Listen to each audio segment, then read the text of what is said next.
నాడులను శాంతపరుద్దామా? ఒత్తిడి తీవ్రమైతే ఏమవుతుంది?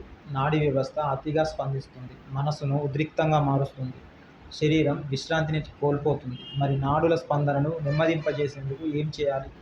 దానికి పరిష్కారాలు ఎన్నో ఉన్నాయని అంటున్నారు బ్రిటన్కు చెందిన సుప్రసిద్ధ మనోవైద్య నిపుణుడు ఓవెన్ ఓకెన్. ఆందోళన తరచూ శరీరంలో మొదలవుతుంది కానీ మనసులో కాదు. నాడీ వ్యవస్థను శాంతపరచడం శరీరం ద్వారా జరుగుతుంది. కాబట్టి మన ఆలోచనని దానిపై మళ్లించాలి, శ్వాసని గమనించాలి, నేలపై మన పాదాలను అనుభూతి చెందాలి, చుట్టూ ఉన్న పరిసరాలపై శ్రద్ధ పెట్టాలి. ఇది మిమ్మల్ని ఆలోచనల నుంచి బయటకు తీసుకువచ్చి వర్తమానంలోకి తీసుకురావడానికి సహాయపడుతుంది. తద్వారా ఒత్తిడి తగ్గుతుంది. నాడీ వ్యవస్థ ఎప్పుడు ఉత్తేజమవుతుందో మొట్టమొదట గుర్తించాలి. ప్రస్తుతం నా శరీరంలో ఏం జరుగుతోంది? నేను ఉద్రిక్తంగా, అశాంతితో లేదా ఆందోళనగా ఉన్నానా అని మనల్ని మనం ఆత్మావలోకనం చేసుకోవాలి. ఈ అవగాహన ప్రతిచర్య, ప్రతిస్పందన మధ్య ఓ విరామాన్ని సృష్టించి ఒత్తిడిని దూరం చేస్తుంది. ఒత్తిడి, ఆందోళన అత్యవసరాన్ని సృష్టిస్తాయి. ప్రతి పని తక్షణమే ముఖ్యమైనదిగా అనిపిస్తుంది. మన నాడీ వ్యవస్థ వేగానికి ప్రతిస్పందిస్తుంది. కాబట్టి శ్వాసను, కదలికలను, మాటలను నెమ్మదిగా చేయడం ద్వారా మనం సురక్షితంగా ఉన్నామని శరీరానికి సంకేతం పంపొచ్చు. ఆందోళన భావనను ప్రతిఘటించడానికి బదులుగా దానిని అనుమతించాలి అంటారు ఓకెన్. మన భావాలను ప్రతిఘటించినప్పుడు లేదా వాటితో పోరాడినప్పుడు మరో పొర ఉద్రిక్తతను జోడించినట్లు లెక్క.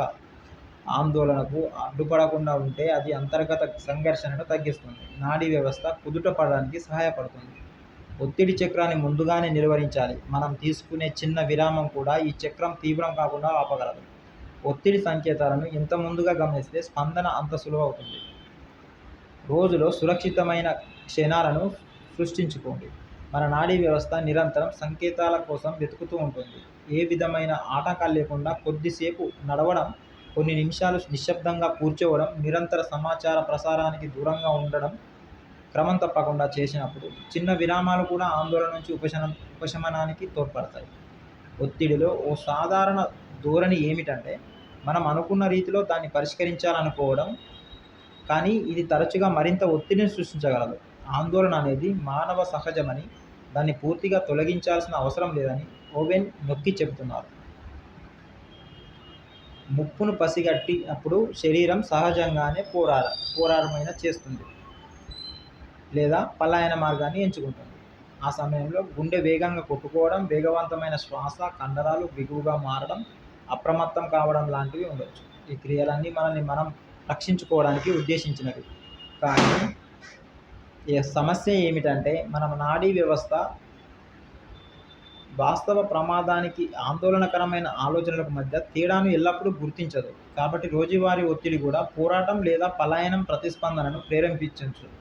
మనం పోరాటం లేదా పలాయన స్థితిలో చిక్కుకుపోయినట్లు భావిస్తే దాని నుంచి బలవంతంగా బయటకు రావడం లక్ష్యం కాకూడదు. దానికి బదులుగా శరీరానికి సున్నితంగా భద్రతా సంకేతాలు ఇవ్వడంపై దృష్టి పెట్టాలి. మనం తరచూ ఆందోళనగా, ఒత్తిడికి గురైనట్లు లేదా విశ్రాంతి లేనట్లుగా కనిపిస్తే దాని అర్థం ఈ స్థితిలో ఎక్కువసేపు గడిపామని. ఇలాంటప్పుడు ఆందోళన ఎక్కడ మొదలైందో ఆలోచించాలి. నాడీ వ్యవస్థ స్తంభించడానికి కారణాలను గుర్తించాలి.